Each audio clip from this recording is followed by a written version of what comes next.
Hi guys, അപ്പോൾ നിങ്ങളെ ഇന്ന് ഞാൻ കാണിക്കാൻ പോകുന്നത് ഒരു ക്രീം ഉണ്ടാക്കുന്നതാണ്.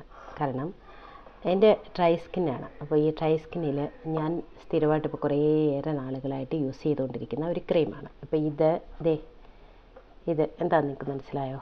ഇത് അലോവേര ജെല്ലാണ്. കണ്ടോ, നിങ്ങൾ കണ്ടല്ലോ, ഈ പാത്രത്തിൽ ഇട്ടു ഒരു കുറച്ച്, വളരെ കുറച്ച് മാത്രം. അതിൻ്റെ ഇവിടെ കിട്ടുന്ന അലോവേര ജെല്ലാണ്. കണ്ടോ, പാത്രം ഞാനൊന്ന് കാണിച്ചിരിക്കാം. അലോവേര ജെല്ല് അടങ്ങിയ ഇതാണ്. അപ്പോൾ ഇനി ഇതിനകത്തേക്ക് നമ്മൾ ചേർക്കാൻ പോകുന്ന ഒരു നുള്ളു വെളിച്ചെണ്ണയാണ്. ഒരുപാടൊന്നുമില്ല, ഞാൻ ഒരു നുള്ളു വെളിച്ചെണ്ണയാണ് ചേർക്കുന്നത്.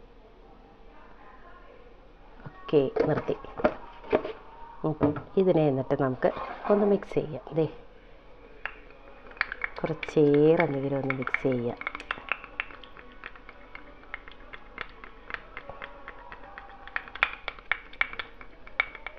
ഒരു 10 മിനിറ്റ് ചെയ്യാൻ പറ്റുമെങ്കിൽ 10 മിനിറ്റ് ഒന്നും വേണ്ട കേട്ടോ, 1-2 മിനിറ്റ് ഒന്ന് മിക്സ് ചെയ്യുന്നത്. അതിൻ്റെ കളറ് കണ്ടോ, മിക്സ് ചെയ്ത് കഴിഞ്ഞപ്പോൾ ഇതാണ് അതിൻ്റെ കളറെന്ന് പറയുന്നത്.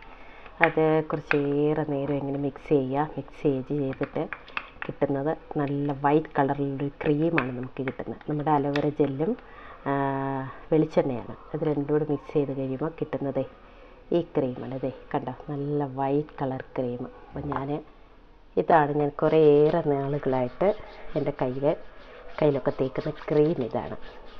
കാരണം എൻ്റെ ഡ്രൈ സ്കിന്നാണ്.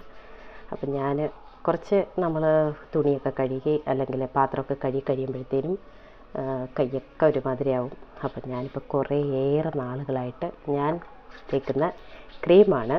നിങ്ങൾക്ക് വലിയ ചിലവൊന്നുമില്ല. വീട്ടിൽ പിന്നെ വെളിച്ചെണ്ണ ഉണ്ടാവും, പിന്നെ അലോവേര ജെല്ല്, അത് നമുക്ക് കടയിൽ നിന്ന് വാങ്ങാൻ കിട്ടും. അല്ലെങ്കിൽ വീട്ടിൽ തന്നെ അലോവേര ഉള്ളവരുണ്ട്, വളർത്തുന്നവരുണ്ട്. അത് കറ്റാർ വാഴ അത്. അപ്പോൾ അതിൻ്റെ ജെല്ലെടുത്തിട്ട് തേച്ചാൽ മതി. നോക്കിയേ, കൈ നല്ല ഭംഗിയല്ലേ കാണാൻ. അപ്പോൾ നിങ്ങളും ഇത് യൂസ് ചെയ്ത് നോക്കുക. യൂസ് ചെയ്ത് നോക്കിയിട്ട് നിങ്ങൾക്ക് ഇഷ്ടപ്പെട്ടാൽ കമൻറ്റ്സ് ചെയ്യുക. അപ്പോൾ ഓക്കെ, ബൈ, നമുക്ക് വീണ്ടും കാണാം.